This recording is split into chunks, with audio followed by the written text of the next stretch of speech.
Okay, അപ്പൊ എല്ലാവർക്കും നമസ്കാരം. ഞാൻ പറയുന്നത് ക്ലിയർ ആവുന്നില്ലേ?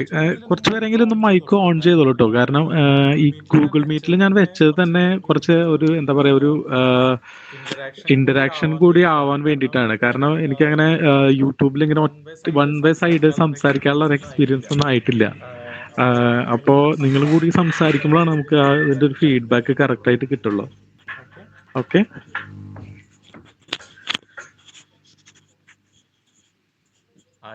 ആരെങ്കിലൊക്കെ എന്തെങ്കിലും ഒന്ന് പറയൂ. ബാക്കിയുള്ള ആൾക്കാർക്ക് സംസാരിക്കാൻ പറ്റാത്ത സ്ഥലത്തോ അല്ലെങ്കിൽ ഓഫീസിലൊക്കെ ആണെങ്കിൽ കുഴപ്പമില്ല. അല്ലാത്തവരാരെങ്കിലും ഉണ്ടോ? ശബ്ദം വളരെ ക്രിസ്റ്റൽ ക്ലിയർ ആണ്. അവര് പതുക്കെ സംസാരിച്ചോളും. സുരേഷ് ഓക്കെ തുടങ്ങിക്കോളൂ. Okay, no problem. Okay, so നമ്മള് വേൾഡ് ഹിസ്റ്ററിയാണ് നമ്മൾ തുടങ്ങുന്നത്. വേൾഡ് ഹിസ്റ്ററിയിൽ നമുക്ക് പഠിക്കാനുള്ള ഭാഗങ്ങള് സിലബസ് ഞാൻ ജസ്റ്റ് LSGSന്റെ എടുത്തപ്പോ കാണുന്നത് നമുക്ക് ഫസ്റ്റ് പഠിക്കാനുള്ളത് ഗ്രേറ്റ് റെവല്യൂഷൻ, നമ്മുടെ ഇംഗ്ലണ്ടിലെ മഹത്തായ വിപ്ലവം, അതിനുശേഷം പിന്നെ American war of independence, French revolution, Russian revolution, Chinese revolution, ഇങ്ങനെയുള്ള ഒരു 4 റെവല്യൂഷനാണ് ഉള്ളത്. പിന്നെ അതിനുശേഷം ബാക്കിയുള്ളത് വരുന്നത് നമ്മുടെ വേൾഡ് വാർ 1 or 2 ഒന്നും പഠിക്കാനില്ല. പക്ഷെ അതിന് ശേഷമുള്ള പൊളിറ്റിക്കൽ എൻവയോൺമെന്റ്, അതേപോലെ തന്നെ UNO, ഇതാണ് നമ്മുടെ സിലബസിൽ പൊതുവെ കാണുന്നത്. ഇനി സെക്രട്ടേറിയറ്റ് അസിസ്റ്റന്റിന് എങ്ങനെയാണ് വരുന്നത് എന്ന് എനിക്ക് അറിയില്ല. അപ്പൊ നമുക്ക് പക്ഷെ ഇതിന്ന് വലിയ വ്യത്യാസങ്ങളൊന്നും വരാൻ യാതൊരു സാധ്യതയില്ല. ഓക്കെ, അപ്പൊ നമുക്ക് ഇത് സ്റ്റാർട്ട് ചെയ്യുന്നതിന് മുമ്പേ ആരെങ്കിലും ഒക്കെ ഒന്ന് സംസാരിക്കുകയാണെങ്കിൽ, ഇപ്പൊ ഞാൻ ഉദ്ദേശിച്ചത് എങ്ങനെയാണെന്ന് വെച്ചാൽ, എന്താണ് ഈ modern history, modern world history എന്നുള്ളത് കൊണ്ട് നമ്മൾ എന്താണ് ഉദ്ദേശിക്കുന്നത് എന്ന് ആർക്കെങ്കിലും ഒന്ന് പറയാൻ പറ്റുമോ?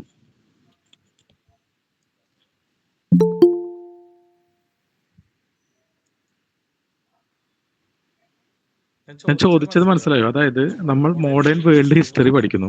അപ്പൊ എന്താണ് ഈ മോഡേൺ വേൾഡ് ഹിസ്റ്ററി? ഇത് പഠിക്കുന്നതുകൊണ്ട് ആക്ച്വലി നമ്മൾ എന്താണ് പഠിക്കുന്നത്? ആരെങ്കിലും അത് ജസ്റ്റ് നോക്കൂ. ഞാൻ സംസാരിച്ചു നോക്കിയിട്ട് ആരും ഒന്നും മിണ്ടുന്നില്ല കേട്ടോ. അത് ജസ്റ്റ് ഒന്ന് ആരെങ്കിലും നിങ്ങൾ സംസാരിച്ചു തുടങ്ങും. അതാണ് നിങ്ങൾക്ക് ആക്ച്വലി ബെനിഫിഷ്യൽ ആയിട്ടുള്ള ഒരു കാര്യം ഇപ്പൊ ഈ ഗൂഗിൾ മീറ്റ് വെക്കുന്നത്. അല്ലെങ്കിൽ പിന്നെ എനിക്ക് ഇങ്ങനെ ജസ്റ്റ് ഒരു വൺ വേ ടോക്ക് എനിക്ക് താല്പര്യമില്ല. അപ്പൊ ആരെങ്കിലും ഒന്ന് പറയൂ, എന്താണ് മോഡേൺ ഹിസ്റ്ററി എന്നുള്ളത് കൊണ്ട് ഉദ്ദേശിക്കുന്നത്? ആർക്കെങ്കിലും അറിയാമോ? അറിയില്ലെങ്കിൽ അറിയില്ല എന്നെങ്കിലും ഒന്ന് പറയൂ. ആരെങ്കിലും ശബ്ദം പോലും ഞാൻ കേൾക്കുന്നില്ല ഇപ്പൊ. ഹലോ, ഓക്കെ, ഞാൻ തന്നെ പറയാം. ഹിസ്റ്ററി നമ്മൾ മൊത്തം എടുക്കുമ്പോൾ, അതായത് പ്രീ ഹിസ്റ്റോറിക് പീരീഡിന് ശേഷമുള്ള ഹിസ്റ്ററി എടുക്കുമ്പോൾ നമുക്കൊരു വളരെ എന്താ പറയുക ബ്രോഡായിട്ട് നമുക്കൊരു 3 തരത്തില് ഇതിനെ ക്ലാസിഫൈ ചെയ്യാം. ഓക്കെ, ഫസ്റ്റത്തെ ഒരു ടൈം എന്ന് പറഞ്ഞു കഴിഞ്ഞാൽ ഒരു ട്രൈബൽ കൾച്ചർ ഉള്ള ഒരു സമയമാണ്. നമുക്ക് ട്രൈബുകളായിട്ട് മനുഷ്യർ താമസിച്ചുകൊണ്ടിരുന്ന ഒരു സമയമുണ്ട്. ഈ ട്രൈബുകൾ ആയിട്ട് താമസിച്ചുകൊണ്ടിരിക്കുമ്പോൾ അവിടുത്തെ സോഷ്യൽ ഓർഡറിന് ഒരു പ്രത്യേകതയുണ്ട്. ആ സോഷ്യൽ ഓർഡർ എന്ന് പറഞ്ഞു കഴിഞ്ഞാൽ മോസ്റ്റ്ലി ജനാധിപത്യപരമായിട്ടുള്ള ഒരു സോഷ്യൽ ഓർഡർ ആയിരിക്കും.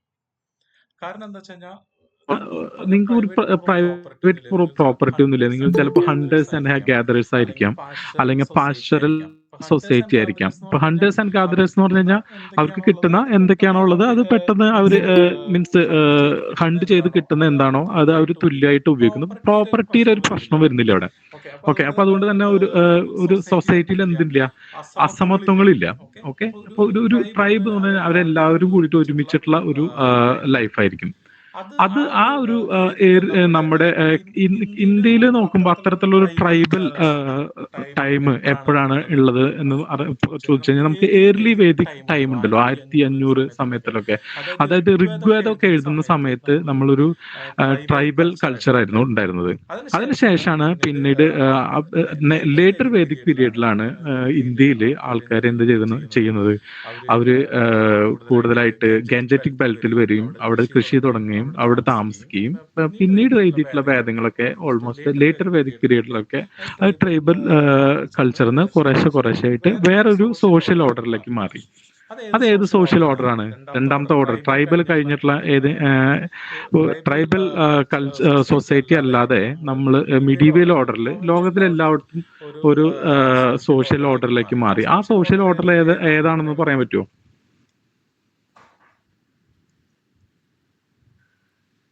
ഓക്കെ, അത് ഞാൻ തന്നെ പറയാം. അത് മൊണാർക്കിയൽ സോഷ്യൽ ഓർഡർ ആണ്. മൊണാർക്കിയൽ സോഷ്യൽ ഓർഡറിൽ എന്താന്ന് വെച്ച് കഴിഞ്ഞാൽ ഒരു രാജാവ് ഉണ്ടായിരിക്കും. ഓക്കെ, രാജാവ് ഡെസ്പോട്ടിക് ആണ്. അയാൾക്ക് ഇഷ്ടമുള്ള രീതിയിലാണ് അയാള് എന്താ പറയാ രാജ്യം ഭരിക്കുക. അങ്ങനെ ഒരാൾക്ക് ഇഷ്ടമുള്ള പോലെ രീതിയിൽ അനുഭവം എഴുതിയതൊന്നും മനസ്സിലായില്ല കേട്ടോ.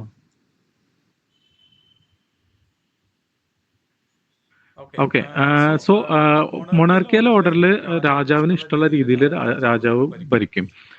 അത് ആ ഒരു മൊണാർക്കിക്ക് അയാൾക്ക് എന്താണെന്ന് വെച്ച് കഴിഞ്ഞാൽ ഒരു റിലീജിയന്റെ സപ്പോർട്ട് കൂടി ഉണ്ടായിരിക്കും. ഓക്കെ, അപ്പോൾ റിലീജിയൻ ഉണ്ടായിരിക്കും, ഒരു മൊണാർക്കി ഉണ്ടായിരിക്കും. സാധാരണ സിറ്റിസണിന് യാതൊരുവിധ എന്താ പറയാ അവകാശങ്ങളോ ഒന്നും ഉണ്ടാവില്ല. Okay, yes. ഈ പറഞ്ഞ ചാതുർവർണ്ണ്യം വരുന്നത്, അതുപോലെ തന്നെ നമ്മുടെ ഇന്ത്യൻ കോണ്ടെക്സ്റ്റിൽ എടുത്ത് നോക്കുകയാണെങ്കിൽ ചാതുർവർണ്ണം വരുന്നത്, അതേപോലെ തന്നെ ഇപ്പോൾ യൂറോപ്യൻ ഇതിലെടുത്ത് നോക്കുകയാണെങ്കിൽ ഫ്യൂഡൽ ഇതുണ്ടല്ലോ, അവർക്ക് ബാരൺ, സെർഫ്, നൈറ്റ്, ഡ്യൂക്ക്, അങ്ങനെയുള്ള തരത്തിലുള്ള ഫ്യൂഡൽ വ്യവസ്ഥകൾ. അതുപോലെ ഈ ഫ്യൂഡൽ വ്യവസ്ഥകൾ അതിന്റെ ഒരു ഭാഗമാണ്. അതിൻ്റെ ഒപ്പം തന്നെ വളരെ പ്രോപ്പറായിട്ട് നമുക്ക് കാണാൻ പറ്റുന്ന ഒരു മതത്തിന്റെ ആധിപത്യമാണ്. ഓക്കെ, അപ്പോൾ ഈ മതത്തിന്റെ ആധിപത്യവും അതേപോലെ തന്നെ മൊണാർക്കിക്കൽ ഓർഡർ ആയിരുന്നു നമ്മുടെ മിഡീവിയൽ ഹിസ്റ്ററി കംപ്ലീറ്റ്. ഓക്കെ, ഇപ്പൊ നമ്മൾ ആദ്യം പറഞ്ഞത് ട്രൈബൽ സൊസൈറ്റി, അതിനുശേഷം മിഡീവിയൽ ആയിട്ടുള്ള സെക്കൻഡ് അഡ്മിറ്റ് ചെയ്തുകൊണ്ടിരിക്കുമ്പോഴാണ് ഞാൻ ഇടയ്ക്ക് ഇതാവുന്നത്. സോ മിഡീവിയൽ ഓർഡറിൽ എങ്ങനെയാണെന്ന് വെച്ച് കഴിഞ്ഞാൽ നേരത്തെ പറഞ്ഞ പോലെ ഒരു രാജാവ്, അതുപോലെ തന്നെ മതം, അതിന്റെ ഒരു സോഷ്യൽ ഓർഡർ. ഓക്കെ, സോ എപ്പോഴാണ് നമ്മൾ ഇത് മാറിയതെന്ന് ചോദിച്ചാൽ അത് അവിടെയാണ് നമ്മൾ മോഡേൺ ഹിസ്റ്ററി വരുന്നത്. Okay, yes. സോ ആ മിഡീവിയൽ ഓർഡറിനെ കംപ്ലീറ്റ് ബ്രേക്ക് ഡൗൺ ചെയ്തിട്ട് നമ്മളൊരു പുതിയൊരു സോഷ്യൽ ഓർഡർ ഉണ്ടാക്കുകയാണ്. ആ സോഷ്യൽ ഓർഡർ ആണ് നമ്മൾ മോഡേൺ ഹിസ്റ്ററിയിൽ പഠിക്കുന്നത്. ഓക്കെ, അപ്പൊ അതിൽ പഠിക്കുന്ന ഫസ്റ്റ് പറയുന്നത് great revolution, England. Great revolution ഇംഗ്ലണ്ടിൽ എന്താണ് സംഭവിച്ചത്? അറ്റ്ലീസ്റ്റ് അതെങ്കിലും നിങ്ങൾ സെബിൻ മ്യൂട്ട് ചെയ്യോ? ഓക്കെ, അറ്റ്ലീസ്റ്റ് ഇപ്പൊ നമ്മൾ ഈ പറഞ്ഞ ഇൻട്രൊഡക്ഷൻ അല്ലാതെ ഗ്രേറ്റ് റെവല്യൂഷൻ ഓഫ് ഇംഗ്ലണ്ടിൽ എന്താണ് സംഭവിച്ചത്, എന്താണ് ആ ആക്ച്വലി റെവല്യൂഷൻ എന്ന് ഒന്ന് പറയാൻ പറ്റുമോ ആർക്കെങ്കിലും? ജസ്റ്റ് മൈക്ക് ഓൺ ചെയ്ത് സംസാരിക്കും. നിങ്ങൾ സംസാരിക്കാൻ വേണ്ടി ഞാൻ സ്റ്റാർട്ടിങ് മുതലേ പറഞ്ഞുകൊണ്ടിരിക്കുകയാണ്. മൊണാർക്കിയെ ഓവർത്രോ ചെയ്ത് പവർ ട്രാൻസ്ഫർ ഓഫ് പവർ. അതെ, മൊണാർക്കി ഓവർത്രോ ചെയ്യാണ് ആക്ച്വലി ചെയ്തത്. ആക്ച്വലി മൊണാർക്കി ഓവർത്രോ കംപ്ലീറ്റ് ആയിട്ട് ചെയ്യാൻ പറ്റുമോ ഗ്രേറ്റ് റെവല്യൂഷനിലെ? ഇല്ല, ചെയ്യാൻ പറ്റിയിട്ടില്ല. യെസ്, അത് എന്താണ് ആക്ച്വലി ഒരു മൊണാർക്കി ഒരു നാമമാത്രമായിട്ടുള്ള ഒരു പൊസിഷൻ ആക്കി മാറ്റിയത് ഇംഗ്ലണ്ടിൽ വളരെ പ്രധാനപ്പെട്ട ഒരു സംഭവമാണ്, ഒരു ആക്ട് ആണ്. ആ ആക്ടിന്റെ പേര് അറിയാമോ? ഓക്കെ, ഞാൻ പറയാം. അത് റിഫോർമേഷൻ ആക്ട് ആണ് 1832. ഓക്കെ, സോ 1832 ആവുമ്പോഴാണ് ആക്ച്വലി ഇംഗ്ലണ്ടിലെ മൊണാർക്കിക്ക് കംപ്ലീറ്റ് അധികാരങ്ങളും ലോസ് ചെയ്ത് ജസ്റ്റ് ഒരു എന്താ പറയാ ഒരു ടൈറ്റുലർ പദവിയിൽ മാത്രം അദ്ദേഹത്തിന് ആവുന്നത്. അതുപോലെ തന്നെ അർജുൻ പറഞ്ഞ പോലെ ആക്ച്വലി മൊണാർക്കിയിൽ നിന്ന് ഉള്ള ഒരു ട്രാൻസ്ഫർ ഓഫ് പവർ മാത്രമാണ് ഗ്രേറ്റ് റെവല്യൂഷൻ ഓഫ് ഇംഗ്ലണ്ടിൽ നടന്നത്. യഥാർത്ഥത്തിൽ ഡെമോക്രസി അവിടെ ഉണ്ടായോ? യഥാർത്ഥത്തിൽ ഡെമോക്രസി വന്നു എന്ന് നമുക്ക് പറയാൻ പറ്റുന്ന ഒരു റെവല്യൂഷൻ ഏതാണ്? അത് ഫ്രഞ്ച് റെവല്യൂഷൻ. അപ്പൊ അമേരിക്കൻ റെവല്യൂഷനോ? സോറി, അമേരിക്കൻ പറയാം. യെസ്, അമേരിക്കൻ റെവല്യൂഷനിലാണ് യഥാർത്ഥത്തിൽ ഡെമോക്രസി. ആക്ച്വലി യഥാർത്ഥത്തിൽ ഡെമോക്രസി എന്ന് പറയാൻ പറ്റുമെന്നുള്ളൊരു ബുദ്ധിമുട്ടാണ്. കാരണം എന്താ വെച്ച് കഴിഞ്ഞാൽ അവിടെയുള്ള നേറ്റീവ്സിനും അതുപോലെ തന്നെ ബ്ലാക്ക് ഒറിജിൻ ആയിട്ടുള്ള ആൾക്കാർക്കും സ്ത്രീകൾക്കും വോട്ടവകാശമോ അല്ലെങ്കിൽ യാതൊരു റൈറ്റ്സും ഉണ്ടായിരുന്നില്ല ഡെമോക്രസിയിൽ. പക്ഷെ ജനങ്ങൾ എന്നുള്ള രീതിയിൽ ഡെമോക്രസി വന്നത് അമേരിക്കൻ റെവല്യൂഷനിലാണ്. അപ്പൊ എവിടേക്കാണ് ഈ ട്രാൻസ്ഫർ ഓഫ് പവർ മൊണാർക്കിന്ന് ഈ ഗ്രേറ്റ് റെവല്യൂഷൻ ഓഫ് ഇംഗ്ലണ്ടിൽ എവിടേക്കാണ് ആ പവർ ട്രാൻസ്ഫർ ചെയ്തത്? അതല്ല ആദ്യം. യെസ്, പാർലമെന്റ് എന്ന് പറഞ്ഞാൽ ഹൗസ് ഓഫ് ലോർഡ്സ് അല്ലെ? കറക്റ്റ് ആയിട്ട് പറയുകയാണെങ്കിൽ ഹൗസ് ഓഫ് ലോർഡ്സിലെ ആൾക്കാർക്ക് ആണ് ആ പവർ പോയത്. മീൻസ് അന്നത്തെ ഒരു ഫ്യൂഡൽ ലോർഡ്സ് പോലെയുള്ള ആൾക്കാർക്ക്.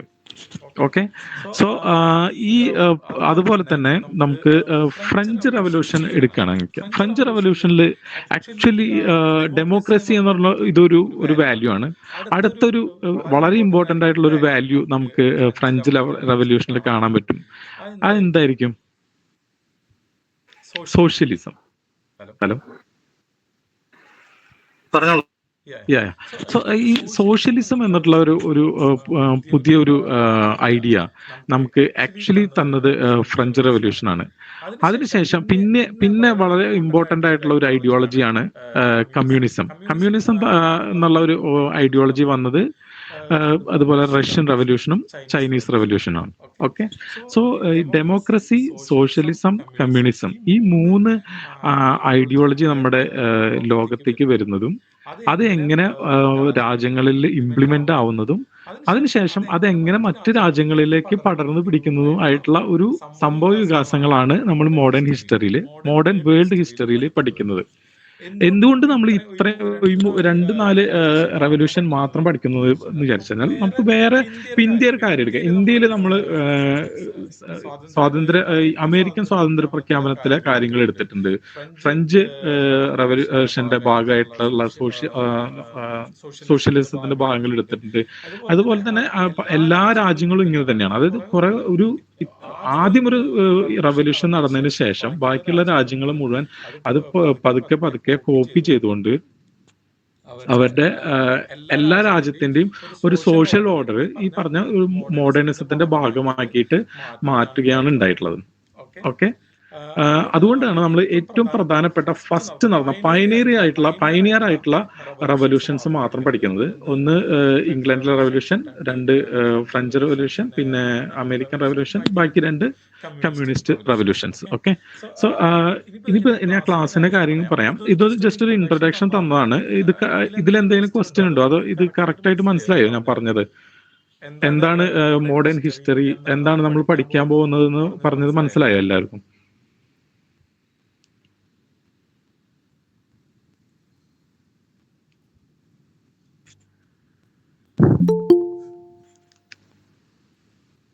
ആരെങ്കിലുമൊക്കെ ഒന്ന് സംസാരിക്കൂ. ഗൂഗിൾ മീറ്റ് എനിക്ക് ഭയങ്കര അത്ഭുതമായി പോയി. എനിക്ക് ഇത്രയും ആൾക്കാരെ ഒന്നും സംസാരിക്കാൻ നിങ്ങൾ എന്താണ് തയ്യാറാവാത്തത്? നിങ്ങൾക്ക് ഒരു എന്താ പറയാ ജോലികൾ എന്ന് പറഞ്ഞാൽ സെക്രട്ടേറിയറ്റ് അസിസ്റ്റന്റ് അങ്ങനത്തെ പോസ്റ്റുകൾ ഈ ഡിഗ്രി ലെവലിലുള്ള പോസ്റ്റുകളല്ലേ. അപ്പോൾ നിങ്ങൾ കുറച്ചൊക്കെ അർജുൻ മാത്രമാണ് ഞാൻ ഒന്ന് സംസാരിക്കുന്നത് ഞാൻ കേട്ടത്. ബാക്കി ആരും സംസാരിക്കുന്നത് മെസ്സേജ് ഞാൻ കണ്ടു. But I need more people to speak. Usually Google മീറ്റ്സിൽ ഞങ്ങൾക്ക് സൗണ്ട് ഉപയോഗിക്കാൻ സാധിക്കാറില്ല. അപ്പൊ അതായിപ്പോയി ശീലം, അതുകൊണ്ടാണ്. സോറി. അല്ല, ഇതിലിപ്പോ എന്തെങ്കിലും ടെക്നിക്കൽ ഇഷ്യൂ ഉണ്ടോ സംസാരിക്കുന്നതിന്? ഇല്ല, ഇവിടെ ഇല്ല. ഓക്കെ ആണ്. എന്തുകൊണ്ടാണ് ഞാൻ ഇന്ററാക്ഷൻ ആയിട്ട് പറയുന്നത്? ചില സമയത്ത് എനിക്ക് അങ്ങനെ ഇന്ററാക്ഷന്റെ ആവശ്യമില്ല. കാരണം എന്താ വെച്ച് കഴിഞ്ഞാൽ ഇപ്പൊ ഞാൻ ക്ലാസ് റെഗുലർ എടുത്തുകൊണ്ടിരിക്കുകയാണെങ്കിൽ ഇപ്പൊ അമേരിക്കൻ റവല്യൂഷൻ എടുക്കുകയാണ്, അതിന് ഫ്രഞ്ച് റവല്യൂഷൻ എടുക്കുകയാണെങ്കിൽ അത് എനിക്ക് കണ്ടിന്യൂസ് ആയിട്ട് പറഞ്ഞു പോകാം. പക്ഷെ ഇതൊരു കൺസെപ്റ്റ് ക്രിയേഷൻ അല്ലേ. ഒരു ആദ്യത്തെ 2-3 ക്ലാസ് ഒരു കൺസെപ്റ്റ് ക്രിയേഷൻ ആണ് ഞാൻ ഉദ്ദേശിക്കുന്നത്. ഫസ്റ്റ് ഈ ഇൻട്രൊഡക്ഷൻ, അതുപോലെ തന്നെ ഒരു ക്ലാസ് കൂടി നമുക്ക് റിനൈസൻസും എൻലൈറ്റ്മെന്റും പഠിക്കാനുണ്ട്. അതിനുശേഷം അതും ഇതുപോലെ ക്ലാസ് ആയിട്ടല്ല എടുക്കുന്നത്, മീൻസ് ഒരു കൺസെപ്റ്റ് ക്രിയേഷന്റെ ഭാഗമായിട്ടാണ്. അതിനുശേഷം ഒരു ക്ലാസ് സോഷ്യലിസം, ക്യാപിറ്റലിസം, അതുപോലെ തന്നെ കമ്മ്യൂണിസം, ഈ 3 കുറിച്ചും ഒരു ക്ലാസ് ഉണ്ടായിരിക്കും. അപ്പൊ 2 ക്ലാസ്സും കൂടി നമുക്കൊരു കൺസെപ്റ്റ് ക്രിയേഷനും അതുപോലെ തന്നെ ഒരു ഇൻട്രൊഡക്ഷൻ ആയിട്ട് നമുക്ക് ആവശ്യമുണ്ട്. അതിൽ ഞാൻ മാത്രം ഇങ്ങനെ പറഞ്ഞുകൊണ്ടിരുന്ന കഴിഞ്ഞാൽ ആക്ച്വലി അതിന്റെ ഒരു ബെനിഫിറ്റ് നിങ്ങൾക്ക് കിട്ടില്ല. മനസ്സിലായോ? ഇനി റെഗുലർ ക്ലാസ് വരുമ്പോൾ റെവല്യൂഷനൊക്കെ എടുത്തുകൊണ്ടിരിക്കുമ്പോൾ ഞാൻ ചുമ്മാ ഇങ്ങനെ പറഞ്ഞുകൊണ്ടിരിക്കാം. അത് നിങ്ങളത് കേട്ടാൽ മാത്രം മതി. പക്ഷെ ഇതിന്റെ ഒരു ബെനിഫിറ്റ് നിങ്ങൾക്ക് കൂടി കിട്ടാൻ വേണ്ടിയിട്ടാണ് ഞാൻ പറയുന്നത്. എന്തായാലും ഏത് ക്ലാസ്സിലായാലും ശരി ഒരു 20 മിനിറ്റ് എങ്ങാനും ഞാൻ ക്ലാസ് എടുത്തു കഴിഞ്ഞാൽ ഒരു 10 മിനിറ്റ് നിങ്ങൾ ഡൗട്ട് ചോദിക്കാനും ഒക്കെ ആയിട്ട് ഉപയോഗിക്കണം. കാരണം എന്താ വെച്ച് കഴിഞ്ഞാൽ ഇത് ജസ്റ്റ് ഒരു വൺ വേ റേഡിയോ അല്ലല്ലോ നമ്മൾ എടുക്കുന്നത്. നമ്മൾ സംസാരിക്കുന്നത് വളരെ പ്രധാനപ്പെട്ട കുറച്ച് കാര്യങ്ങളാണ്. അപ്പൊ ആ കാര്യങ്ങളെ കുറിച്ച് നിങ്ങൾക്കുള്ള ധാരണകൾ നിങ്ങൾ പങ്കുവെക്കുമ്പോൾ ഒക്കെ നിങ്ങൾ ഇങ്ങനെയാണ് ഇത് മുന്നേ പഠിച്ചത് എന്ന് എനിക്ക് മനസ്സിലാവും. അപ്പൊ അതിനനുസരിച്ച് നമുക്ക് അതിന്റെ കാര്യങ്ങൾ മീൻസ് എന്റെ അതെനിക്കൊരു ഫീഡ്ബാക്ക് ആണ്. അതിനനുസരിച്ച് എനിക്ക് ചേഞ്ച് ചെയ്യാനും പറ്റും. ഓക്കെ, അപ്പൊ ആർക്കും ഒന്നും പറയാനില്ലെങ്കിൽ നമുക്ക് നെക്സ്റ്റ് ഫേസിലേക്ക് കിടക്കാം. അല്ല, ഒരു minute Suresh, Radhika hand raise ചെയ്തിട്ടുണ്ട്. Okay Radhika, you can.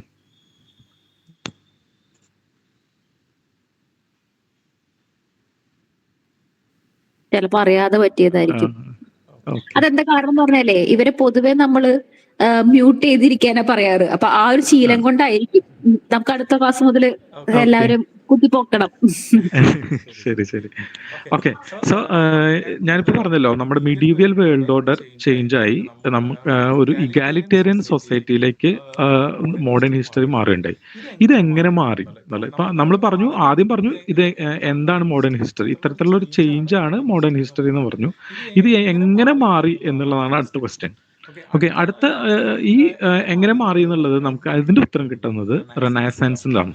Renaissance ആണ് ഇത് ഇങ്ങനെയുള്ള ഒരു മാറ്റത്തിന് ഏറ്റവും പ്രധാനപ്പെട്ട കാരണം. ഇപ്പൊ നവോത്ഥാനം വന്നുകൊണ്ടാണോ നമുക്ക് അമേരിക്കൻ റവല്യൂഷൻ ഉണ്ടായത് ചോദിച്ചു കഴിഞ്ഞാൽ അതെ, പക്ഷെ ഡയറക്റ്റ് ആയിട്ട് നവോത്ഥാനം വന്നതുകൊണ്ടല്ല. അതിനുശേഷം പിന്നെ നവോത്ഥാനത്തിന് ശേഷം എൻലൈറ്റ്മെന്റ് വന്നു. ഈ എൻലൈറ്റ്മെന്റിലെ ചിന്തകള് ഒക്കെയാണ് ഈ പറഞ്ഞ പല സ്ഥലങ്ങളിലും റവല്യൂഷൻ ഉണ്ടാവാൻ കാരണം. ഓക്കെ, അപ്പൊ ആദ്യം നമുക്ക് ഈ പറഞ്ഞ നവോത്ഥാനത്തിനെ കുറിച്ച് ഒന്ന് ആരെങ്കിലും ഒന്ന് പറയാൻ പറ്റുമോ? എന്താണ് നവോത്ഥാനം, റിനൈസൻസ് എന്നുള്ളത്? ഓക്കെ, റിനൈസൻസ് സ്റ്റാർട്ട് ചെയ്തത് എവിടെയാണെന്നെങ്കിലും പറയാമോ?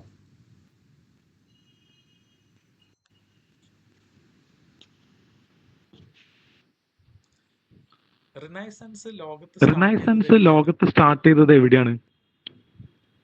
14th century. 13th 14th century. That is okay. എവിടെയാണ്? അത് വളരെ ഈസി ക്വസ്റ്റ്യൻ അല്ലേ? LGS ക്വസ്റ്റ്യൻ അല്ലേ? റിനൈസൻസ് സ്റ്റാർട്ട് ചെയ്തത്? അതെ അതെ അതെ, ഇറ്റലിയിലാണ്. എന്താണ് ഇറ്റലിയിൽ സ്റ്റാർട്ട് ചെയ്യാനുള്ള കാരണം? Guys, these are very എന്താ ഇറ്റലിയിൽ റിനൈസൻസ് സ്റ്റാർട്ട് ചെയ്യാനുള്ള കാരണം? നിങ്ങൾ അറിയാത്തോണ്ടാണോ അതോ ഇത് സംസാരിക്കേണ്ടെന്ന് വിചാരിച്ചോണ്ടാണോ? അത് ജസ്റ്റ് ഇറ്റലിന്ന് മാത്രം പഠിച്ചിട്ടുണ്ട്. അതിന്റെ പുറകിലുള്ള റീസൺസ് സത്യം പറഞ്ഞാ അറിയത്തില്ല. ഓക്കെ, ഇറ്റലിയിൽ ഒന്നാമത്തെ കാര്യം, നിങ്ങൾ ഇറ്റലിയുടെ വേൾഡ് മാപ്പ് എടുത്ത് നോക്കുകയാണെങ്കിൽ ഇറ്റലി ആക്ച്വലി നമ്മുടെ ഏഷ്യയും യൂറോപ്പും തമ്മിലുള്ള ഒരു ജംഗ്ഷനിലാണ് ഉള്ളത്. ഓക്കെ, സോ ഈ ഇറ്റലിയിൽ ആകുമ്പോൾ എന്താ കാര്യം വെച്ചാൽ ഇറ്റലിയിൽ കുറെ പട്ടണങ്ങളുണ്ട്. ഒന്ന് ഫ്ലോറൻസ്, ഒന്ന് ജനോവ, ഒന്ന് നേപ്പിൾസ്, അതുപോലെ തന്നെ വെന്നീസ്. ഇങ്ങനെയുള്ള പട്ടണങ്ങള് ട്രേഡാണ് ഇവരുടെ ഏറ്റവും പ്രധാനപ്പെട്ട ഒരു കാര്യം. ഓക്കെ, സോ അത് ട്രേഡിൽ വളരെ മുന്നിലാണ്. അപ്പൊ ഈ ട്രേഡിൽ മുന്നിലാവുന്നതുകൊണ്ടുള്ള ഒരുപാട് ബെനിഫിറ്റുകൾ ഇറ്റലിയിൽ കിട്ടിയിട്ടുണ്ട്. വേറൊരു കാര്യം എന്ന് പറഞ്ഞു കഴിഞ്ഞാൽ 11ാം സെഞ്ചുറിയിലും 12ാം സെഞ്ചുറിയിലും ഒക്കെ കുരിശുദ്ധങ്ങൾ നടക്കുന്നുണ്ടായിരുന്നു, ക്രൂസൈഡ്സ്. ഈ ക്രൂസൈഡ്സിൽ എന്താ സംഭവിക്കാന്ന് വെച്ച് കഴിഞ്ഞാൽ ഈ ഇറ്റലിയിലുള്ള യൂറോപ്പിലുള്ള നൈറ്റ്സുകള് പോയിട്ട് ആദ്യം അത് പറയണമെങ്കിൽ ആദ്യം ജെറുസലേമിനെ കുറിച്ച് പറയണം. ജെറുസലേം എന്ന് പറഞ്ഞൊരു സ്ഥലം ഇപ്പോഴും വലിയ സീനാണ് അവിടുത്തെ കാര്യങ്ങള്. ഈ ജെറുസലേം ആരുടെ കയ്യിലാണോ ഉള്ളത് അതിൽ ഒരുപാട് പ്രത്യേകതയുണ്ട്. കാരണം എന്താ വെച്ച് കഴിഞ്ഞാൽ ഇപ്പൊ ജൂയിഷ് മതത്തിന് അവർക്ക് ജെറുസലേം വളരെ പ്രധാനപ്പെട്ടതാണ്. അവരുടെ അങ്ങനെയുള്ള ആൾക്കാരൊക്കെ അവിടെയാണ് ജനിച്ചതും അവരുടെ പ്രോമിസ്ഡ് ലാൻഡാണ്. ഓക്കെ, അപ്പോൾ അതുകൊണ്ട് ജെറുസലേം വളരെ പ്രധാനപ്പെട്ടതാണ് ജൂയിഷ് വംശജർക്ക്. മറ്റേ ക്രിസ്ത്യാനികൾക്കാണെങ്കിൽ അതേപോലെ തന്നെ അതിൽ വളരെ പ്രത്യേകമായ കുറെ കാര്യങ്ങൾ അവർക്ക് അതിലുണ്ട്. കറക്റ്റായിട്ട് എനിക്കറിയില്ല, പക്ഷെ ജീസസ് ക്രൈസ്റ്റിനെ സംബന്ധിച്ചിടത്തോളം ജെറുസലേം വളരെ പ്രധാനപ്പെട്ടതാണ്.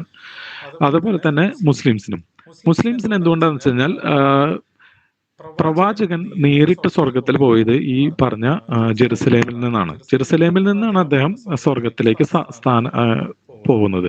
അപ്പൊ ഈ 3 മതങ്ങൾക്കും ജെറുസലേം വളരെ പ്രധാനപ്പെട്ടതാണ്. ഈ ജെറുസലേമിന് വേണ്ടിയിട്ടുള്ള വലിയ യുദ്ധങ്ങളാണ് ആക്ച്വലി ക്രൂസൈഡ്സിൽ നടന്നിട്ടുള്ളത്. ഇപ്പൊ ക്രൂസൈഡ്സിൽ ആരാണ് യുദ്ധം നടത്തുന്നത്? ഈ മുസ്ലിം മതത്തിലെ മുജാഹിദുകളും അതേപോലെ തന്നെ ക്രിസ്ത്യൻ മതത്തിലെ നൈറ്റ്സുകളും അവരുടെ മർദ്ദത്തെ സംരക്ഷിക്കാൻ വേണ്ടി ലോകത്തിലെ പല ഭാഗത്തു നിന്നും ഈ പറഞ്ഞ ജെറുസലേമിലേക്ക് വരികയും അവിടെ യുദ്ധം നടത്തുകയും ചെയ്യും. ഓക്കെ, ഈ ജെറുസലേം യുദ്ധം നടത്തുമ്പോൾ ഒരു പ്രധാനപ്പെട്ട ഒരു കാര്യം എന്താണെന്ന് വെച്ച് കഴിഞ്ഞാൽ, ഈ ഏഷ്യയിലുള്ള ഒരുപാട് നോളജ് നൈറ്റ്സ് അങ്ങനെ യുദ്ധം ചെയ്യാൻ പോകുന്ന ആൾക്കാർക്ക് മനസ്സിലാവുകയും ഇവർക്കൊരു ഇടത്താവളമായിട്ട് ഇറ്റലി മാറുകയും ചെയ്തു. ഓക്കെ, അപ്പൊ ഈ ഇറ്റലിയില് അത്തരത്തിലുള്ള ഒരുപാട് ഡെവലപ്മെന്റ്സ്, അതായത് ഒന്ന് നോളജ് അതിന്റെ ട്രാൻസ്ഫർ, അത് രണ്ടാമത്തത് ഇവര് വലിയൊരു ട്രേഡിംഗ് കമ്മ്യൂണിറ്റിയാണ്, അവർക്ക് ഒരുപാട് പൈസ ഉണ്ട്. ഓക്കെ, ഇത് 2 കാര്യം. മൂന്നാമത്തെ കാര്യം, റിനൈസൻസിന്റെ ഏറ്റവും പ്രധാനപ്പെട്ട കാര്യം മതത്തിനെ വിമർശിക്കുകയും മതത്തിനോടുള്ള എന്താ പറയാ അവർ പ്രതിരോധം തീർക്കുകയാണ് ഏറ്റവും പ്രധാനപ്പെട്ടത് റിനൈസൻസിലുള്ളത്. എങ്ങനെയാ വെച്ച് കഴിഞ്ഞാൽ, ഇപ്പൊ ഒരു ഉദാഹരണം പറയുകയാണെങ്കിൽ, ഓക്കെ, സയൻസ് എടുക്കാം. സയൻസിൽ മുമ്പ് നമുക്ക് ബൈബിളില് ഇഷ്ടംപോലെ കഥകളുണ്ട്. സൂര്യനും ചന്ദ്രനും ഒരു പ്രകാശഗോളങ്ങളാണ്, ഭൂമിയെ ചുറ്റിക്കൊണ്ടിരിക്കും. ഓക്കെ, സോ അതുപോലെ തന്നെ അത്തരത്തിലുള്ള ഒരുപാട് കഥകൾ. അതുപോലെ ടോളമിയുടെ ഒരുപാട് ജോമെട്രി, അതുപോലെ തന്നെ പറഞ്ഞ ഈ കഥകൾ ബൈബിളിൽ എന്താണോ കേന്ദ്രീകരിച്ചിരിക്കുന്നത് അത് മാത്രമാണ് സത്യം എന്ന് വിചാരിച്ചിരിക്കുന്ന ഒരു ജനതയായിരുന്നു ഉണ്ടായിരുന്നത്. ഇതിനൊക്കെ എന്താ പറയാ ഡീബങ്ക് ചെയ്യുന്ന ഒരു പണിയാണ് ആക്ച്വലി റിനൈസൻസിൽ നടന്നത്. ഓക്കെ, അപ്പൊ ഇത് എന്തിനു നടന്നു ചോദിച്ചു കഴിഞ്ഞാൽ, ഓക്കെ, ആ ഒരു കാര്യം കൂടി മനസ്സിലാക്കണം. സൊസൈറ്റിയുടെ ഒരു അവസ്ഥ, അതായത് ഫ്രഞ്ച് സൊസൈറ്റി എടുക്കാം. അതില് ക്ലർഗി ആൻഡ് നോബിൾസ്, ഇവര് മൊത്തം സമൂഹത്തിന്റെ 3% മാത്രമേ ഉണ്ടായിരുന്നുള്ളൂ. ബാക്കി 97% സാധാരണ ജനങ്ങളാണ്. ഇവർക്ക് യാതൊരുവിധ റൈറ്റ്സും ഇല്ല. ഓക്കെ, അത് നമ്മുടെ ഇന്ത്യയിലും അതുപോലെ തന്നെ വേറൊരു തരത്തിലുള്ള ഒരു ക്ലാസിഫിക്കേഷൻ ഉണ്ട്. ഇതില് എവിടെ നോക്കിയാലും മെജോറിറ്റി ആയിട്ടുള്ള ആൾക്കാർക്ക് യാതൊരുവിധ റൈറ്റ്സും ഇല്ല. അത് റൈറ്റ്സ് ഇല്ലെന്ന് ആരാണ് പറയുന്നത്? മതമാണ് പറയുന്നത്. ഓക്കെ, അപ്പൊ ഈ മതത്തിനോടുള്ള വിമർശനം, മതത്തിന്റെ സിദ്ധാന്തങ്ങളോടുള്ള വിമർശനം ആക്ച്വലി എന്താണ്? ഒരു ഇഗാലിറ്റേറിയൻ സൊസൈറ്റിയിലേക്ക് ആവാനുള്ള, അതായത് പാവപ്പെട്ടവർക്ക് അല്ലെങ്കിൽ വേറെ ഇത്തരത്തിലുള്ള താഴ്ന്നു കിടക്കുന്ന വിഭാഗങ്ങൾക്കുള്ള ഒരു എന്താ പറയാ അവരുടെ ഒരു ഉന്നമനത്തിനുള്ള ഒരു ഉപാധിയായിട്ട് ഈ മതങ്ങളോടുള്ള വിമർശനങ്ങൾ മാറി. ഓക്കെ, അതിൽ ഏറ്റവും പ്രധാനപ്പെട്ട കുറച്ച് കാര്യങ്ങൾ ഞാൻ പറയാം.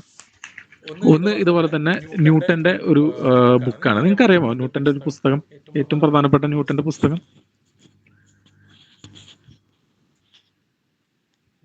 ന്യൂട്ടൻ ഗുരുത്വാകർഷണ നിയമങ്ങൾ ആവിഷ്കരിച്ച പുസ്തകത്തിന്റെ പേരെന്താ?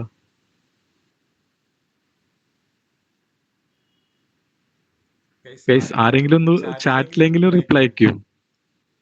വളരെ പ്രധാനപ്പെട്ട ഒരു പുസ്തകമാണ്. ഇത് പറഞ്ഞില്ലെങ്കിൽ വളരെ മോശം കേട്ടോ. ഫിലോസഫിയ നാച്ചുറൽ. അതന്നെ, കംപ്ലീറ്റ് ആയിട്ട് പറയൂ. Philosophiae Naturalis. Okay, thank you. അനുപമയല്ലേ? അറ്റ്ലീസ്റ്റ് ഒരാളെങ്കിലും സംസാരിക്കണ്ടല്ലോ എനിക്കൊന്ന് കൂട്ടിന്. Okay, Philosophiae Naturalis Principia Mathematica. Okay, ഇതാണ് ആ പുസ്തകത്തിന് മുഴുവൻ പേര്. ഈ പേരിൽ തന്നെ വലിയ വിപ്ലവമാണ്. കാരണം എന്താണെന്നറിയോ? ഈ പേരിന്റെ അർത്ഥം മനസ്സിലാക്കി കഴിഞ്ഞാൽ നിങ്ങൾക്ക് മനസ്സിലാവും. ആദ്യം നമ്മുടെ സിദ്ധാന്തങ്ങൾ എങ്ങനെയാണ്? മീൻസ് ദൈവം ഭൂമി സൃഷ്ടിച്ചു, ദൈവം 2 ബൾബ് പോലെ സൂര്യനെയും ചന്ദ്രനെയും ഒക്കെ സൃഷ്ടിച്ചു. ഓക്കെ, സോ അതാണ് ലോകത്തിന്റെ ഫിലോസഫി ആയിരുന്നത്. ഓക്കെ, പക്ഷെ ന്യൂട്ടൺ വന്ന് ചേഞ്ച് ചെയ്തത് എന്താ? ഫിലോസഫി നാച്ചുറാലിസ്. നാച്ചുറാലിസ് എന്ന് പറഞ്ഞാൽ യൂണിവേഴ്സ് എന്നാണ് അർത്ഥം. ഫിലോസഫി നാച്ചുറാലിസ് യൂണിവേഴ്സിന്റെ principles. Okay, through Principia mathematics. Okay, മാത്തമാറ്റിക്സിന്റെ പ്രിൻസിപ്പിളിലൂടെ യൂണിവേഴ്സിന്റെ തത്വശാസ്ത്രം. അതാണ് അതിന്റെ കറക്റ്റ് ആയിട്ടുള്ള ആൻസർ.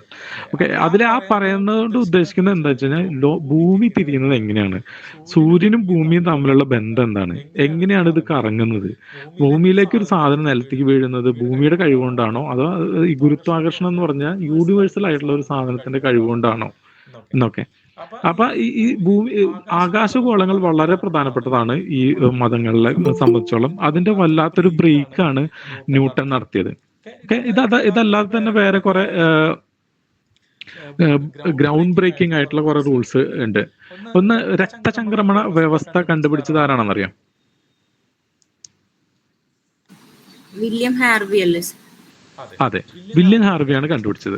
അതിനു മുമ്പ് എന്താ, അപ്പൊ ഇത് ജസ്റ്റ് ഒന്ന് നമുക്ക് ചെക്ക് ചെയ്ത് കഴിഞ്ഞാൽ അറിയാലോ ഇത് ബ്ലഡ് ഇങ്ങനെ പോയിക്കൊണ്ടിരിക്കുകയാണ്. ഇതിന് വില്യം ഹാർവി അല്ലെങ്കിൽ വെസേലിയസിന് മുമ്പ് എന്തായിരുന്നു നമ്മുടെ ധാരണ എന്നറിയോ? ഈ ലോകത്തിന്റെ ധാരണ, രക്തം അല്ലെങ്കിൽ രക്തത്തിന്റെ ഫങ്ഷൻ ഇത് എവിടെയാണ് ഉണ്ടാവുന്നത് എന്ന് പണ്ട് എങ്ങനെയായിരുന്നു വിചാരിച്ചിരുന്നതെന്ന് അറിയോ? ഇതൊക്കെ ബൈബിളിലും മറ്റ് ബുക്കുകളിലും ഉള്ളതാണ് കേട്ടോ. കാരണം ഈ പറഞ്ഞ കുറെ സിദ്ധാന്തങ്ങളെയാണ് ക്വസ്റ്റ്യൻ ചെയ്യുന്നത്. ഇതൊക്കെ സയൻസ് ആണ്. അതിനുശേഷം വരുന്ന വേറെ കുറെ തിയറീസ് ഉണ്ട്. അതായത് പൊളിറ്റിക്കൽ തിയറി, അവിടെയാണ് നമ്മൾ ശരിക്കും പഠിക്കാനുള്ളത്. ഇത് ജസ്റ്റ് ഒരു ഇന്ററാക്ഷൻ ആയിട്ട് നിങ്ങളോട് സംസാരിക്കുകയാണ്. ഇത്തരം കാര്യങ്ങൾ ബേസിക് ആയിട്ടുള്ള കാര്യങ്ങളെങ്കിലും നിങ്ങൾക്ക് അറിയണം എന്നുള്ളതുകൊണ്ട് ഞാനിത് നിങ്ങളോട് സംസാരിക്കുകയാണ്. ഓക്കെ, സോ ഞാൻ തന്നെ പറയാം. അതായത് വില്യം ഹാർവി ഇതുപോലെ രക്തചംക്രമണ വ്യവസ്ഥ കണ്ടുപിടിക്കുന്നതിന് മുമ്പ് ഗാലൻ എന്ന് പറഞ്ഞിട്ടൊരു വ്യക്തിയുണ്ട്. അത് ഈ റോമൻ അല്ലെങ്കിൽ എന്താ പറയാ ഈ ബൈബിളൊക്കെ ഉണ്ടാവുന്നതിന് ജസ്റ്റ് തൊട്ട് ശേഷം ഉണ്ടായിട്ടുള്ള ആളാണ്. അപ്പൊ ആള് പറയുന്നത് നമ്മുടെ ലിവർ ഉണ്ടല്ലോ, ലിവർ നല്ല ചുവന്നിട്ടല്ല ഇരിക്കുക. ഈ ലിവറിലാണ് ബ്ലഡ് ഉണ്ടാകുന്നത്. ഓക്കെ, ഈ ബ്ലഡ് എന്ത് ചെയ്യുന്നു, ഇങ്ങനെ പോയിട്ട് മറ്റുള്ള എല്ലാ സ്ഥലത്തും പോയിട്ട് അവിടെയുള്ള അവയവങ്ങൾ കൺസ്യൂം ചെയ്യുന്നതാണ് ബ്ലഡ്. ഓക്കെ, അതേപോലെ തന്നെ നമ്മൾ ശ്വാസം വലിക്കുന്നതും പുറത്തേക്ക് വിടുന്നതൊക്കെ എന്താ വെച്ച് കഴിഞ്ഞാൽ നമ്മുടെ ശരീരം ഭയങ്കര ചൂടുള്ള സാധനമാണ്. അപ്പൊ നമ്മുടെ ശരീരം ഒന്ന് തണുപ്പിക്കാനാണ് എന്ത് ചെയ്യുന്നത്, ശ്വാസം നമ്മൾ വലിക്കുന്നത്. ഓക്കെ, ഇതൊക്കെയാണ് ഈ ബൈബിളിലുള്ളത്. ഇതൊക്കെയാണ് ആ നാട്ടിലെ ആൾക്കാർ പഠിച്ചുകൊണ്ടിരിക്കുന്നത് അല്ലെങ്കിൽ വിശ്വസിച്ചുകൊണ്ടിരിക്കുന്നത്. അതുപോലെ ഇത് സയൻസ്. ബാക്കിയുള്ള കാര്യങ്ങളൊക്കെ ഉണ്ടല്ലോ, ഇപ്പൊ നേരത്തെ പറഞ്ഞ പോലെ ക്ലർഗി അല്ലെങ്കിൽ നോബിൾ, ഇവര് ഏറ്റവും പ്രധാനപ്പെട്ട ഒരു കാര്യമാണ് അതിൽ ഡിവൈനിറ്റി ഓഫ് കിങ്ഷിപ്പ്. ഈ കിങ് എന്ന് പറയുന്നത് ആരാണ്? ദൈവത്തിന്റെ പ്രതിരൂപമാണ്. ഓക്കെ, നിങ്ങൾക്ക് ക്വസ്റ്റ്യൻ ചെയ്യാൻ പറ്റില്ല. ലൂയി 14 അതില് നമുക്കൊരു സ്റ്റേറ്റ്മെന്റ് പഠിക്കാനുണ്ട്. അതായത് ദൈവമാണ് രാജാവിനെ ഇവിടെ നിയമിച്ചിട്ടുള്ളത്. അപ്പൊ ദൈവത്തിന്റെ പ്രതിരൂപമാണ് രാജാവ്. നിങ്ങൾക്ക് യാതൊരുവിധ ക്വസ്റ്റ്യനും അദ്ദേഹത്തിനോട് ചോദിക്കാനുള്ള അവകാശം നിങ്ങൾക്കില്ല. നിങ്ങൾ ജീവിക്കുന്നത്, നിങ്ങൾ കഷ്ടപ്പെടുന്നത്, നിങ്ങളുടെ ജീവിതത്തിൽ ഒരുപാട് ടാക്സ് കൊടുക്കേണ്ടി വരുന്നത് ഒക്കെ ഉള്ളത് ദൈവം നിശ്ചയിച്ച പ്രകാരമാണ്. ഓക്കെ, അതില് യാതൊരുവിധ ചേഞ്ചും വരുത്താൻ സാധിക്കില്ല. ഇതാണ് ആ ഒരു മൈൻഡ് സെറ്റ്. ആ മൈൻഡ് സെറ്റിലേക്ക് എങ്ങനെ വന്നു എന്നുള്ളതാണ് ഞാൻ പറഞ്ഞത്. ഓക്കെ, ഇനി ഇതിന് എപ്പോഴാണ് ചേഞ്ച് വരുന്നത് വെച്ച് കഴിഞ്ഞാൽ നമുക്ക് ഇംഗ്ലണ്ടിലെ റെവല്യൂഷൻ തന്നെ എടുക്കാം. ഇംഗ്ലണ്ടിലെ റെവല്യൂഷന് മുമ്പ് ഒരു സിവിൽ വാർ നടന്നിട്ടുണ്ടായിരുന്നു. ആ സമയം ഒന്ന് അറിയാമോ? ഇംഗ്ലണ്ടിലെ സിവിൽ വാർ നടന്ന സമയം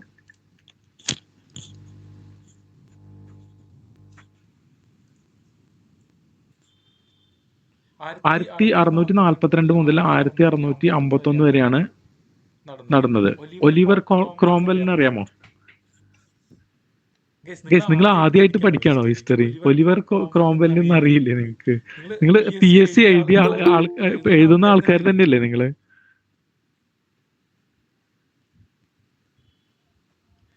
എന്തെങ്കിലുമൊക്കെ ഒന്ന് പറയൂ.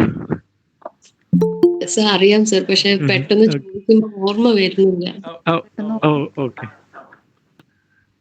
No problem. സോ 1642 മുതൽ 1651 വരെ ഒരു എന്താ പറയാ ഒരു സിവിൽ വാർ നടക്കുന്നുണ്ട്. ആരൊക്കെ തമ്മിലാണ്? രാജാവിന്റെ സൈന്യവും പാർലമെന്ററി ആർമിയും തമ്മിൽ. ഓക്കെ, സോ ഈ സിവിൽ വാറിന് ശേഷം ഇത് കണ്ടു നിന്ന ഒരു തത്വചിന്തകനുണ്ട്. കണ്ടുവെച്ചാൽ നേരിട്ട് കാണല്ല, അയാളുടെ ജീവിത സമയത്താണ് ഉണ്ടായിരുന്നത്. അയാളുടെ പേരാണ് തോമസ് ഹോബ്സ്. ഓക്കെ, തോമസ് ഹോബ്സിന്റെ ഒരു പ്രധാനപ്പെട്ട ഒരു പുസ്തകമാണ് ലിവിയാത്തൻ. അത് കേട്ടിട്ടുണ്ടോ ആരെങ്കിലും? ലിവിയാത്തൻ. ഓക്കെ, ഈ ലിവിയാത്തൻ എന്നുള്ള പുസ്തകത്തില് അദ്ദേഹം ഒരു തിയറി പറയുന്നുണ്ട്. ആ തിയറിയിൽ പറയുന്നത് എന്താ വെച്ച് കഴിഞ്ഞാൽ, ഓക്കെ, നമുക്ക് ഒരു ഗവൺമെന്റ് വേണം. ഓക്കെ, ഗവൺമെന്റ് എങ്ങനെ വേണം, എന്തിനാണ് നമുക്കൊരു ഗവൺമെന്റ് വേണ്ടത്, ഒരു കിങ് എന്തിന് നമുക്ക് വേണം എന്ന് വെച്ച് കഴിഞ്ഞാൽ നമ്മളെല്ലാവരും എല്ലാവരോടുള്ളൊരു യുദ്ധത്തിലാണ്. ഓക്കെ, അതാണ് ഇപ്പൊ തിയറി. അതായത് ഒരു നമ്മൾ സമൂഹത്തിൽ ജീവിക്കുമ്പോൾ ആ ഏതൊക്കെ വ്യക്തികൾ ജീവിക്കുന്നുണ്ട് അവരെല്ലാവരോടുള്ള യുദ്ധത്തിലാണ്. അപ്പൊ അത് വലിയൊരു കെയോസ് ഉണ്ടാക്കും. ഓക്കെ, സോ അത്തരത്തിലുള്ള ഒരു കെയോസ് ഒഴിവാക്കണമെങ്കിൽ എല്ലാവരേക്കാളും ശക്തിയുള്ള ഒരു വ്യക്തി വേണം. ഓക്കെ, അതാണ് രാജാവ്. ഓക്കെ, അപ്പൊ രാജാവ് എങ്ങനെ വന്നു, രാജാവിന്റെ ലെജിറ്റിമസി എന്താണെന്ന് തോമസ് ഹോബ്സ് പറഞ്ഞു. ഇനി അടുത്ത കാര്യം തോമസ് ഹോബ്സ് പറഞ്ഞത് എന്താ വെച്ച് കഴിഞ്ഞാൽ രാജാവിന്റെ റൂള് രാജാവിന്റെ തന്നിഷ്ടപ്രകാരം നടത്താം. ഓക്കെ, ജനങ്ങൾക്ക് അത് ചേഞ്ച് ചെയ്യാനുള്ള അവകാശമൊന്നുമില്ല. ഓക്കെ, നിങ്ങൾ ജസ്റ്റ് രാജാവ് പറയുന്ന അനുസരിച്ച് ജീവിക്കുക. അതല്ലെങ്കിൽ എന്തുണ്ടാവും വെച്ച് കഴിഞ്ഞാൽ എല്ലാവരും എല്ലാവരോടുള്ള യുദ്ധമാണ്. അത് വല്ലാത്തൊരു കെയോസ് ആണ്. ആ അത്തരത്തിലുള്ള ഒരു കെയോസ് ഒഴിവാക്കാനാണ് രാജാവ്. ഓക്കെ, രാജാവ് പറഞ്ഞതനുസരിച്ച് ജീവിക്കുക, അയാൾക്ക് ഇഷ്ടമുള്ള രീതിയിൽ ജീവിക്കും. ഓക്കെ, സോറി, ഇഷ്ടമുള്ള രീതിയിൽ ഭരിക്കും. ഈ തോമസ് ഹോബ്സിന് ശേഷം വേറെ ഒരു വ്യക്തി വന്നു. അദ്ദേഹത്തിന്റെ പേരാണ് ജോൺ ലോക്ക്. അതെന്തായാലും നിങ്ങൾ കേട്ടിട്ടുണ്ടാവല്ലോ. ജോൺ ലോക്കിനെ കുറിച്ച് കേട്ടിട്ടുണ്ടോ? ഓക്കെ, ശരി, ഞാൻ തന്നെ പറയാം. നാച്ചുറൽ റൈറ്റ്സ് എന്ന് പറഞ്ഞിട്ടുള്ള ഒരു തിയറി മുന്നോട്ട് വെച്ചിട്ടുള്ള ആളാണ് ജോൺ ലോക്ക്. ഈ ജോൺ ലോക്കിന്റെ സമയം എന്ന് പറഞ്ഞു കഴിഞ്ഞാൽ ഈ റെവല്യൂഷന്റെ സമയത്താണ് 1688. ഈ 1688 ഗ്ലോറിയസ് റെവല്യൂഷൻ അല്ലെങ്കിൽ രക്തരഹിത വിപ്ലവം ഒക്കെ കണ്ട ആ ഒരു എക്സ്പീരിയൻസിൽ ഇദ്ദേഹം ഒരുപാട് പുസ്തകങ്ങൾ എഴുതിയിട്ടുണ്ടായിരുന്നു. അപ്പൊ അദ്ദേഹത്തിന്റെ ഒരു തിയറി എന്ന് പറഞ്ഞു കഴിഞ്ഞാൽ ഓക്കെ, രാജാവ് വേണം, പക്ഷേ നമുക്ക് നോർമലായിട്ട് നമുക്ക് ഒരുപാട് റൈറ്റ്സ് ഉണ്ട്. എന്തൊക്കെയാണ് റൈറ്റ്സ്? ഒന്ന് ലൈഫ്, ലിബർട്ടി, അതുപോലെ തന്നെ പ്രോപ്പർട്ടി. ഒരു സിറ്റിസന്റെ ജീവൻ വളരെ പ്രധാനപ്പെട്ടതാണ്. ആ ജീവൻ പ്രൊട്ടക്ട് ചെയ്യാൻ ഒരു ഗവൺമെന്റ് വേണം. ഓക്കെ, ലിബർട്ടി, അയാളുടെ സ്വാതന്ത്ര്യം. അതേപോലെ തന്നെ പ്രോപ്പർട്ടി, അയാൾക്ക് പ്രോപ്പർട്ടി വാങ്ങാനും വിൽക്കാനും, ആ രീതിയിലല്ല, മീൻസ് സ്വത്ത് സമ്പാദിക്കാനും അത് ഉപയോഗിക്കാനും അയാൾക്ക് കഴിയണം. ഓക്കെ, ഏതിലെങ്കിലും കാര്യത്തിന് ഗവൺമെന്റ് സപ്പോർട്ട് ചെയ്യുന്നില്ലെങ്കിൽ, അതായത് നമ്മൾ നേരത്തെ പറഞ്ഞല്ലോ, ഈ ഒരു ഐഡിയ നിങ്ങൾക്ക് ആദ്യം വേണം കേട്ടോ. അതായത് ഈ നമ്മുടെ രാജ്യത്ത് എല്ലാവരും എല്ലാവരോടുള്ള യുദ്ധത്തിലാണ്. അപ്പൊ പല സമയത്തും നമ്മുടെ ജീവനും വേറെ ആരെങ്കിലും വന്ന് നമ്മളെ കൊല്ലാം. ഓക്കെ, നമുക്ക് ലിബർട്ടി തരാതിരിക്കാം, അതല്ലെങ്കിൽ പ്രോപ്പർട്ടി നമ്മുടെ പ്രോപ്പർട്ടിയൊക്കെ നമുക്ക് അടിച്ചു മാറ്റി കൊണ്ടുപോകാനുള്ള സാധ്യതയുണ്ട്. അപ്പൊ ഇതൊക്കെ എന്ത് ചെയ്യണം? സ്റ്റേറ്റ് ഇടപെടണം. സ്റ്റേറ്റ് ഇവിടെ ഒരു റൂൾ ഉണ്ടാക്കണം, ഇവിടെ ഒരു വ്യവസ്ഥ ഉണ്ടാക്കണം. സാധാരണ ഒരു മനുഷ്യന് അയാളുടെ നാച്ചുറൽ റൈറ്റ് കറക്റ്റ് ആയിട്ട് ഫോളോ ചെയ്യാൻ പറ്റുന്ന രീതിയിൽ ഉള്ള ഒരു ഗവൺമെന്റ് ഉണ്ടാവേണ്ടതുണ്ട്. ഇനി ഇത്തരത്തിലൊരു ഗവൺമെന്റ് ഉണ്ടാക്കാൻ പറ്റിയില്ല എന്ന് വിചാരിക്കാം.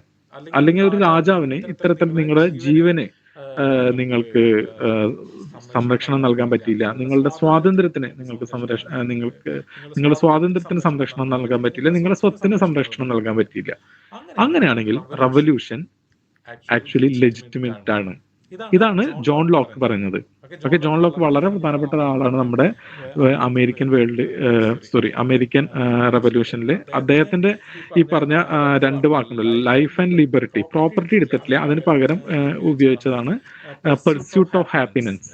ഇത് അമേരിക്കൻ സ്വാതന്ത്ര്യ പ്രഖ്യാപനത്തിൽ എഴുതി വെച്ചിട്ടുള്ളതാണ് ജെഫേഴ്സൺ. ഓക്കെ, സോ ഇതൊക്കെ നമ്മുടെ ഡിഗ്രി ലെവലിൽ കുറെ ക്വസ്റ്റ്യൻസ് വരും അതിന്റെ ഈ പറഞ്ഞ ജോൺ ലോക്കിനെ കുറിച്ച്. തോമസ് ഹോബ്സ് നിങ്ങൾ പഠിച്ചില്ലെങ്കിൽ കുഴപ്പമില്ല, നിങ്ങൾ സിലബസിലുള്ളതല്ല, പക്ഷെ അത് ഇതിന്റെ ഒരു ബേസിക് മനസ്സിലാക്കാൻ വേണ്ടിയിട്ട് പറഞ്ഞാണ്. ഓക്കെ, സോ ഇങ്ങനെയുള്ള ജോൺ ലോക്ക്, അതിനുശേഷം ഉണ്ടായിട്ടുള്ള ഒരുപാട് തത്വചിന്തകര്, ഫ്രഞ്ച് വളരെ പ്രധാനപ്പെട്ട 3 തത്വചിന്തകര് നിങ്ങൾക്ക് എല്ലാവർക്കും അറിയാം. അറ്റ്ലീസ്റ്റ് അതെങ്കിലും നിങ്ങളൊന്ന് പറയൂ, ആരൊക്കെയാണ് 3 ആൾക്കാര്, എന്താണ് അവരുടെ കോൺട്രിബ്യൂഷൻ?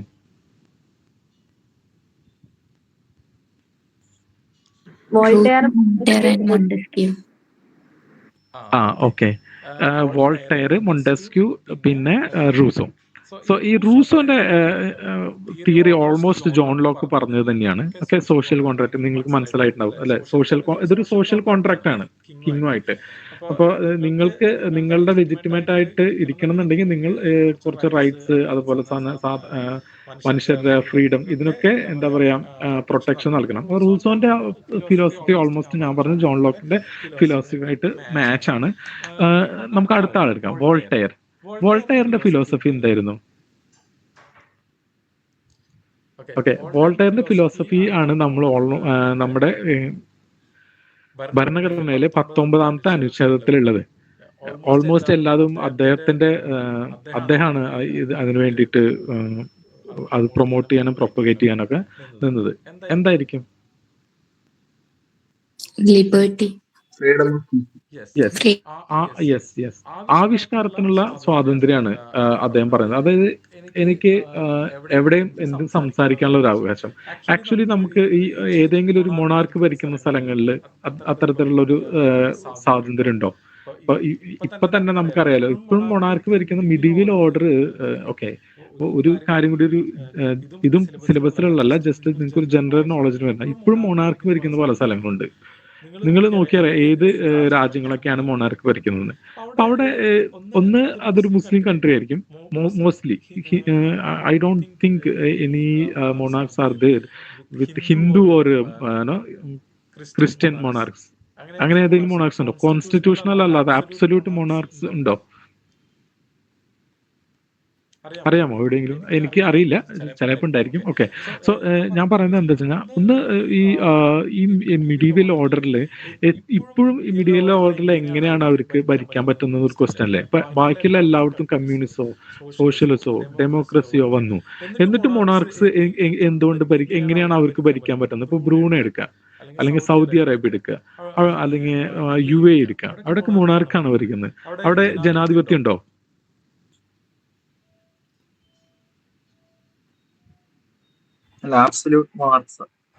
അതെ. അപ്പൊ നമ്മൾ പറഞ്ഞ നമ്മൾ ഈ പഠിക്കുന്ന വേൾഡ് ഹിസ്റ്ററിയിലെ ഒരു ഭാഗമല്ല, ഇതൊക്കെ ഒരു മിഡീവൽ ഓർഡറാണ്. അവർക്ക് എന്തുകൊണ്ട് ഓക്കെ ഈ മിഡീവൽ ഓർഡറിലുള്ള മൊണാർക്സുകളിനെ എന്താ പറയാ തകിടം മറിക്കുവാനായിട്ട് വലിയൊരു വിപ്ലവം നടന്നു ഈ 21ാം നൂറ്റാണ്ടില്. പല സ്ഥലങ്ങളിലും അവർ വിജയിച്ചു, പല സ്ഥലങ്ങളിലും വിജയിച്ചില്ല.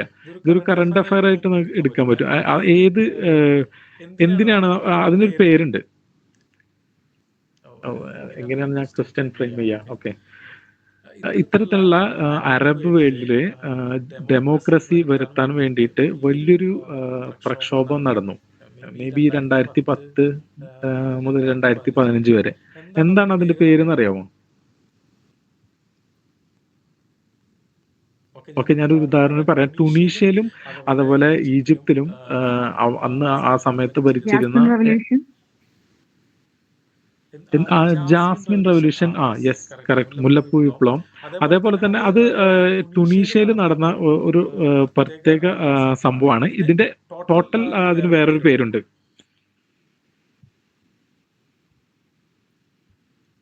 അറബ് സ്പ്രിംഗ് എന്ന് കേട്ടിട്ടുണ്ടോ? അറബ് സ്പ്രിംഗ്, അറബ് വസന്തം. ഓക്കെ, കേട്ടിട്ടില്ലെങ്കിൽ കുഴപ്പമില്ല, നമുക്ക് പഠിക്കാനുള്ളതല്ല. എന്നാലും പക്ഷെ ഇതൊക്കെ വളരെ ഇതൊക്കെ ആയിട്ട് ഒരു കണക്ട് ചെയ്ത് പഠിക്കുമ്പോൾ നമുക്ക് വേൾഡ് ഹിസ്റ്ററി ഒക്കെ കുറച്ചും കൂടി ഒക്കെ ഒരു അണ്ടർസ്റ്റാൻഡിങ് ഒക്കെ വരും. ഞാൻ എന്താണ് ഇങ്ങനെയൊക്കെ പറയുന്നത് വെച്ച് കഴിഞ്ഞാല്, നമ്മുടെ ഈ LSTS എഴുതിയിരുന്ന ആൾക്കാർ കണ്ടോ, പരീക്ഷാ പേപ്പർ കണ്ടോ? ഈ നമ്മൾ ഒരു LD ക്ലർക്കോ അല്ലെങ്കിൽ LGSനോ പഠിക്കുന്ന രീതിയിൽ വേൾഡ് ഹിസ്റ്ററി പഠിച്ചിട്ട് ഒരു കാര്യമില്ല. അതിലൊന്നും ഒരു മാർക്കും കിട്ടാൻ പോകുന്നില്ല. മാത്രല്ല എനിക്കറിയാം, മീൻസ് ഞാൻ മറ്റുള്ള ലക്ഷ്മികാന്തും അതുപോലെ തന്നെ ബാക്കിയുള്ള പുസ്തകങ്ങളൊക്കെ പഠിക്കുന്ന ഒരാളായതുകൊണ്ട് അത് പഠിക്കുമ്പോഴുള്ള ബെനിഫിറ്റും വേൾഡ് ഹിസ്റ്ററിയും ഇന്ത്യൻ ഹിസ്റ്ററി ഒക്കെ പഠിക്കുമ്പോഴുള്ള ബെനിഫിറ്റും വളരെ വ്യത്യാസമാണ്. കാരണം എക്കണോമിക്സോ അല്ലെങ്കിൽ പൊളിറ്റി പഠിച്ചു കഴിഞ്ഞാൽ വളരെ കൂടുതൽ നമുക്ക് ROI ഉണ്ടാവും, റിട്ടേൺ ഓഫ് ഇൻവെസ്റ്റ്മെന്റ്. കുറച്ച് പഠിച്ചാൽ മതി, നമുക്ക് കൂടുതൽ മാർക്ക് സ്കോർ ചെയ്യാൻ പറ്റും. ഹിസ്റ്ററിയിൽ നമുക്ക് കുറച്ചും കൂടിയൊക്കെ ഡീറ്റെയിൽ ആയിട്ട് പഠിക്കും വേണം. വളരെ കുറച്ച് കോൺട്രിബ്യൂഷനാണ് നമ്മുടെ പേപ്പറിലുള്ളൂ. അത് വിചാരിച്ചിട്ട് നമുക്ക് ഇത് ഒഴിവാക്കാനും പറ്റില്ലല്ലോ. ഒഴിവാക്കി കഴിഞ്ഞാൽ അത് വേറെ ആൾക്കാർക്ക് ഹിസ്റ്ററി പഠിച്ചവർക്ക് ആഡഡ് അഡ്വാൻറ്റേജ് ആയിരിക്കും. അപ്പൊ അതുകൊണ്ട് ഹിസ്റ്ററി കുറച്ചും കൂടി ഒന്ന് ശ്രദ്ധിച്ച് പഠിക്കാൻ എല്ലാവരോടും പറയാണ് ഞാന്. Okay, okay. അപ്പൊ എന്തുകൊണ്ട് ഈ മൊണാർക്സുകൾക്ക് ഇപ്പോഴും നമ്മുടെ മോഡേൺ വേൾഡിലും ഈ മൊണാർക്സുകൾക്ക് എന്തുകൊണ്ട് അവർക്ക് ഭരിക്കാൻ പറ്റുന്നു എന്നുള്ള കാരണം എന്താ വെച്ച് കഴിഞ്ഞാൽ റിസോഴ്സ് ആണ് കേട്ടോ. അത് എന്താണെന്ന് മനസ്സിലാക്കണം. ഇന്ത്യയിൽ ഒരു മൊണാർക്കി ആർക്കെങ്കിലും ഒരു ആൾക്ക് മൊണാർക്കായിട്ട് ഭരിക്കാൻ പറ്റുമോ? ഞാൻ നിങ്ങളുടെ ഞാൻ സമയമില്ലാത്തതുകൊണ്ട് നിങ്ങളോട് ഇനി ചോദിക്കുന്നില്ല, ഞാൻ പെട്ടെന്നായിട്ട് പറയാം. ഇന്ത്യയിൽ ഭരിക്കാൻ പറ്റില്ല. കാരണം എന്താണെന്നറിയോ? ഇന്ത്യയിൽ ഭരിക്കുന്നത് നമ്മുടെ ടാക്സ് ഉപയോഗിച്ചിട്ടാണ്. 100 കോടി പേരുടെ ടാക്സ് ഉണ്ടെങ്കിലേ ഇവിടെ ഇന്ത്യയിൽ ഭരിക്കാൻ പറ്റുള്ളൂ. ഇവിടെ വേറെ റിസോഴ്സ് ഒന്നുമില്ല. ഈ ദുബായിൽ എടുത്ത് വെക്കുക, ദുബായിൽ 2017 വരെ ടാക്സ് ഇല്ല. ഓക്കെ, അപ്പൊ ഇവിടുന്നാണ് ഈ ആൾക്കാർക്ക് ഭരിക്കാനും അതുപോലെ തന്നെ ഒരു രാജ്യം മെയിൻറ്റെയിൻ ചെയ്യാനുള്ള പൈസ കിട്ടുന്നത്. ഒന്ന് ഓയിൽസ് ആണ്, 2 അതുപോലെ തന്നെ ഈ പറഞ്ഞ ഖനികള്. അതുപോലെ ആഫ്രിക്കൻ രാജ്യമൊന്നും ഒരു ഡെമോക്രസിയിലേക്ക് വരാത്തതിനുള്ള കാരണം എന്താണ്? അവർക്ക് ഒരുപാട് ഖനികൾ കാര്യങ്ങളൊക്കെ ഉണ്ട്. അപ്പൊ അത്തരം ആ ഖനികൾ കാര്യങ്ങൾ ആരാണോ കൈയെടുക്കുന്നത് അവർക്ക് ആ രാജ്യം മുഴുവൻ ഭരിക്കാൻ പറ്റും. ഓക്കെ, അപ്പൊ ആ രീതിയിലുള്ള പല പ്രശ്നങ്ങളും ആക്ച്വലി ഇപ്പോഴും നമ്മുടെ വേൾഡിലുണ്ട്. വേൾഡ് ഓർഡർ മാറി, ഞാൻ മിഡീവിയൽ ഓർഡർ മാറി പുതിയൊരു വേൾഡിലേക്ക് മാറി എന്നുണ്ടെങ്കിലും അത് എല്ലായിടത്തും മാറി എന്നല്ല അർത്ഥം. കുറെ സ്ഥലങ്ങളിൽ മാറി എന്നല്ല അർത്ഥമുള്ളൂ. പല സ്ഥലങ്ങളിലും അവര് മൊണാർക്ക് തന്നെയാണ് ഭരിക്കുന്നത്. അപ്പൊ ഇതുകൊണ്ടുള്ള പ്രശ്നങ്ങൾ എന്താണെന്ന് വെച്ച് കഴിഞ്ഞാൽ, എന്താണ് പ്രശ്നം? ഒരു മൊണാർക്ക് ഭരിക്കുന്നതുകൊണ്ടുള്ള പ്രശ്നം എന്താണ്? നാട്ടിലൊരു ജനാധിപത്യമോ അല്ലെങ്കിൽ സോഷ്യലിസമോ കമ്മ്യൂണിസമോ ഉള്ളതുകൊണ്ടുള്ള ഒരു ബെനിഫിറ്റും ഒരു മൊണാർക്ക് ഭരിക്കുമ്പോഴുള്ള പ്രശ്നം എന്താണ്? ഡെസ്പോട്ടിസം വരും, ഏകാധിപത്യം. ഏകാധിപത്യത്തോണ്ടുള്ള പ്രശ്നം എന്താണ്? ഡെസ്പോട്ടിക് ആവും, ജനങ്ങളുടെ റൈറ്റ്സ് ഒന്നും തന്നെ അവിടെ പ്രൊട്ടക്ട് ചെയ്യപ്പെടില്ല. കറക്റ്റ്, അതെ. ഇപ്പൊ നമുക്ക് എടുത്തു നോക്കുകയാണെങ്കിൽ ഒന്ന് ഒരു ഏകാധിപതിക്ക് സ്വയം അയാൾക്ക് ഒറ്റയ്ക്ക് ഭരിക്കാൻ പറ്റില്ല. അയാൾക്ക് ഒരു റിലീജിയന്റെ സപ്പോർട്ട് കൂടിയേ പറ്റുള്ളൂ. ഓക്കെ, ഇപ്പൊ റിലീജിയൻ ഇതിലേക്ക് കടന്നു വരും. റിലീജിയൻ എന്ന് പറഞ്ഞു കഴിഞ്ഞാൽ നമ്മൾ സാധാരണ ഒരു റിലീജിയൻ നമ്മുടെ സ്വന്തം ജനാധിപത്യ രാജ്യത്തുള്ള റിലീജിയൻ പോലെയല്ല ഏകാധിപതി ഭരിക്കുന്ന രാജ്യത്ത്. അതിന്റെ കറക്റ്റ് എസെൻസിൽ ആ റിലീജിയൻ അവിടെ വർക്ക് ചെയ്യും. ഓക്കെ, സോ ഉദാഹരണത്തിന് പറയാം, നമ്മുടെ നാട്ടില് ശരിയ ലോയും ബ്ലഡ് മണിയൊക്കെ ഉണ്ടായിരുന്നു. എപ്പോഴാണ് ഇതൊക്കെ മാറ്റിയതെന്ന് എനിക്കറിയാലോ. അതായത് കോൺവാലീസ് വന്ന് അതിനുശേഷമൊക്കെ ഉള്ള പല കോഡുകൾ വന്നിട്ടാണ് ഇത് വന്നത്. അതായത് ഒരു കുറ്റം ചെയ്തു കഴിഞ്ഞാൽ ഒരുപാട് പൈസ ഉണ്ടെങ്കിൽ എന്ത് ചെയ്യാൻ പറ്റും? ഒരാളെ കൊന്നു, അയാൾക്ക് ഇപ്പൊ ഞാൻ കോടിക്കണക്കിന് രൂപയുണ്ട്. അപ്പൊ ഞാൻ ഒരാളെ കൊന്നു കഴിഞ്ഞു കഴിഞ്ഞാൽ എനിക്ക് ബ്ലഡ് മണി കൊടുത്താൽ മതി, ആ കേസ് ഒഴിവായി കിട്ടും. ഓക്കെ, അതുപോലെ തന്നെ വളരെ പുരാതനമായിട്ടുള്ള ലിംബ് കട്ടിങ്, അതായത് കൈ കെട്ടിയ, കാല് കെട്ടിയ, ഇതൊക്കെ ഒരു മോഡേൺ ഡെമോക്രസിയിലുള്ളതാണോ? അല്ലല്ലോ. അപ്പൊ ഇത്തരത്തിലുള്ള നിയമങ്ങൾ അവിടെ കൊണ്ടുനടക്കും. ആരും ഒന്നും പറയാൻ പറ്റും. ഇപ്പൊ നിങ്ങൾ എടുത്തു നോക്കുക, ഏതൊരു മൊണാർക്ക് ഭരിക്കുന്ന സ്ഥലത്തും ആൾക്കാർ അവരോട് ചോദിച്ചാൽ വളരെ നല്ല മനുഷ്യനാണെന്നാണ് അവർ പറയുള്ളൂ. എന്തായിരിക്കും അതിന് പറയാനുള്ള കാരണം? അതിന് ഈ വോൾട്ടയറിന്റെ ഒരു നേരത്തെ പറഞ്ഞൊരു ഇഷ്യൂ ആണ്. അതായത് ആവിഷ്കാര സ്വാതന്ത്ര്യം ഇല്ല. ഒരാൾക്ക് ആളെ ചീത്തയാണെന്ന് പറയാൻ യാതൊരു സ്കോപ്പും ഇല്ല അവിടെ. ഓക്കെ, സ്വന്തം ആ നാട്ടിലെ ഒരാളും അയാളെ കുറിച്ച് ചീത്ത അഭിപ്രായം പറയില്ല. മൂന്നാമത്തെ ഒരു കാര്യം ഡൗൺ ട്രോഡൻനെസ് ആണ്. പല ആൾക്കാരെയും ഡൗൺ ട്രോഡൻനെസ് നമുക്ക് കാണാൻ പറ്റും, പ്രത്യേകിച്ച് സ്ത്രീകളുടെ. സ്ത്രീകൾ എല്ലാ മതങ്ങളിലും ഒരുവിധം സ്ത്രീകൾക്ക് സ്വാതന്ത്ര്യമൊന്നും കൊടുക്കാത്ത മതങ്ങളായിരിക്കും. ഈ മൊണാർക്സ് ഭരിക്കുന്ന സ്ഥലങ്ങളിലൊക്കെ എടുത്ത് നോക്കി കഴിഞ്ഞാൽ യെസ്, ഒരുപാട് എക്സെപ്ഷൻ ഉണ്ട് കേട്ടോ, ഇല്ലെന്ന് ഞാൻ പറയുന്നില്ല. പക്ഷെ പൊതുവെ അതിന് നിങ്ങൾക്ക് അഫ്ഗാനിസ്ഥാൻ എടുത്ത് നോക്കാം, അല്ലെങ്കിൽ സൗദി അറേബ്യ എടുത്ത് നോക്കാം. എന്താണ് അവസ്ഥ? ഓക്കെ, ഈ രീതിയിലുള്ള പ്രശ്നങ്ങൾ മൊണാർക്ക് ഭരിക്കുമ്പോൾ ഉണ്ടാവും. അത് എല്ലാ സ്ഥലത്തും ഉണ്ടായിരുന്നു. ഇന്ത്യയിലുണ്ടായിരുന്നു, ബ്രിട്ടനിലുണ്ടായിരുന്നു, അമേരിക്കയിലുണ്ടായിരുന്നു, ഫ്രാൻസിലുണ്ടായിരുന്നു, എല്ലാ സ്ഥലത്തും ഉണ്ടായിരുന്നു. ഇതൊക്കെ മാറിയ കഥയാണ് നമ്മൾ വേൾഡ് ഹിസ്റ്ററിയിൽ പഠിക്കുന്നത്. Okay, I think we can stop. So നിങ്ങൾ കുറച്ച് ആൾക്കാരെങ്കിലും എന്തെങ്കിലും ഒന്ന് പറയൂട്ടെ, ഇത് ക്ലാസ് ഇങ്ങനെ വേണോ, എന്തെങ്കിലും നിങ്ങൾ ഒന്ന് പറയൂ. കാരണം എനിക്കൊന്നും മനസ്സിലാവുന്നില്ല. ഞാൻ ഒരു എന്താ പറയുക, ഒരു ഡാർക്ക് റൂമിലിരിക്കുന്ന പോലെ ഉണ്ട് എനിക്ക്, നിങ്ങളൊന്നും സംസാരിക്കാത്ത കാരണം. ഇപ്പൊ ഞാൻ എൻ്റെ കാര്യം പറയാം. ഞാനൊക്കെ എക്സാമിന് പഠിക്കുന്നത് ഈ ക്വസ്റ്റ്യൻ ആൻസറിൽ അങ്ങനെയായിരുന്നു പഠിച്ചിരുന്നത്. അതുപോലെ ഓപ്ഷൻസ് ആണ് ഞങ്ങളെ ആൻസറിലേക്ക് നയിക്കുക. അപ്പൊ അതുകൊണ്ടാണ് സാർ പെട്ടെന്ന് ചോദിക്കുമ്പോൾ എനിക്ക് അത് ആൻസർ പറയുമ്പോൾ ചിലപ്പോൾ അത് ക്ലിക്ക് ചെയ്യുന്നല്ലാതെ അല്ലാണ്ട് അതിലേക്ക് എത്താൻ എനിക്ക് സാധിക്കുന്നില്ല. അതൊരു LD ക്ലർക്ക് വരെ ഓക്കെ ആയിട്ടുള്ള ഒരു അപ്രോച്ചാണ്. നിങ്ങൾക്ക് തോന്നുന്നുണ്ടോ ഈ ഡിഗ്രി വരുന്ന സ്റ്റേറ്റ്മെന്റ് ക്വസ്റ്റ്യൻസ് ഒക്കെ നമ്മൾ ഫാക്ട് മാത്രം പഠിച്ച് നിങ്ങൾക്ക് ക്രാക്ക് ചെയ്യാൻ പറ്റുന്നു? ഇല്ല, അത് ഡിഗ്രി ലെവൽ എക്സാം എഴുതിയപ്പോൾ അത് ഫേസ് ചെയ്തു സർ ആ ഇഷ്യൂ. ഫസ്റ്റ് നിങ്ങൾ തന്നെ സംസാരിക്കുമോ? അത് നിങ്ങൾക്ക് അറിയുന്ന കാര്യങ്ങൾ പറയൂ, നമുക്ക് അതൊന്ന് നമുക്ക് തുടങ്ങാം. അതുപോലെ തന്നെ വേറെ ഏതെങ്കിലും കാര്യങ്ങൾ നിങ്ങൾക്ക് പഠിക്കണോ, അല്ലെങ്കിൽ ഈ രീതി മാറ്റി വേറെ എന്തെങ്കിലും ആക്കണോ, അതൊക്കെ നിങ്ങൾ സംസാരിക്കൂ. അതുപോലെ തന്നെ പ്രത്യേകിച്ച് നിങ്ങൾ ടോപ്പിക്ക് ഞാൻ സംസാരിക്കുമ്പോൾ ക്ലാസ്സിന്റെ രീതിയൊക്കെ ഓക്കെ, ബാക്കി ഈ ടോപ്പിക്ക് സംസാരിക്കുമ്പോൾ അതിനെക്കുറിച്ച് നിങ്ങൾ കൂടുതൽ സംസാരിക്കാതെ നിങ്ങൾക്കും അതിന്റെ ഒരു ബെനിഫിറ്റ് കിട്ടില്ല എന്നാണ് എനിക്ക് തോന്നുന്നത്. ഇനി ഒരു കാര്യം കൂടി ഞാൻ ഒരു തവണ പറഞ്ഞാണ്, എത്ര പേര് കേട്ടിട്ടുണ്ടെന്ന് അറിയില്ല. നമ്മൾ എങ്ങനെ ക്ലാസ് എടുക്കാൻ പോകുന്നത് വെച്ച് കഴിഞ്ഞാൽ വേൾഡ് ഹിസ്റ്ററിയാണ് പറയുന്നത്. ഒരു ദിവസം കൂടി നമുക്ക് ഈ പറഞ്ഞ നവോത്ഥാനം എൻലൈറ്റ്മെന്റും കുറച്ച് ഡീറ്റെയിൽ ആയിട്ട് എടുക്കാം. അതൊരൊറ്റ ക്ലാസ്. അതിനുശേഷം പിന്നെ കമ്മ്യൂണിസം, സോഷ്യലിസം, ക്യാപിറ്റലിസം ഇതെന്താണെന്ന് എടുക്കാം. ഇത് രണ്ടും എടുക്കുന്നത് എന്തിനാണെന്ന് വെച്ച് കഴിഞ്ഞാൽ ഈ റെവല്യൂഷനൊക്കെ കറക്റ്റായിട്ട് മനസ്സിലാവാനാണ്. എന്തിനാണ് ഈ റെവല്യൂഷൻ നടത്തിയത്? ഓക്കെ, ഈ ക്വസ്റ്റ്യനും ഇതുപോലെ ഓറിയന്റഡ് ആയിട്ടുള്ള ഒരുപാട് ക്വസ്റ്റ്യൻസ് വരുന്നുണ്ട്. നമുക്കത് ടച്ച് ചെയ്യാൻ പോലും പറ്റില്ല നമ്മൾ ഫാക്ട് മാത്രം പഠിച്ചു പോവുകയാണെങ്കിൽ. അപ്പൊ അതുകൊണ്ടാണ് ഇത്രത്തോളം ഒരു ബേസ് നമ്മൾ എടുക്കുന്നത്. ഇത് അധികം സമയം എടുക്കില്ല. അതിനുശേഷം പിന്നെ ഈ 2 ക്ലാസ് കഴിഞ്ഞ് കഴിഞ്ഞാൽ പിന്നെ നമുക്ക് ഈ എല്ലാ റെവല്യൂഷനും രണ്ട് ക്ലാസ് വെച്ചിട്ടാണ് എനിക്ക് തോന്നുന്നു റെവല്യൂഷൻ കഴിക്കാൻ പറ്റുന്നത്. ഫ്രഞ്ച് റെവല്യൂഷൻ വേണമെങ്കിൽ ഒരു 3 ക്ലാസ് ആവും. അതോടുകൂടി നമ്മൾ ഓൾമോസ്റ്റ് വേൾഡ് ഹിസ്റ്ററി കഴിയും. Okay okay sir. ഓക്കെ, അപ്പൊ നമുക്ക് നിർത്തല്ലേ?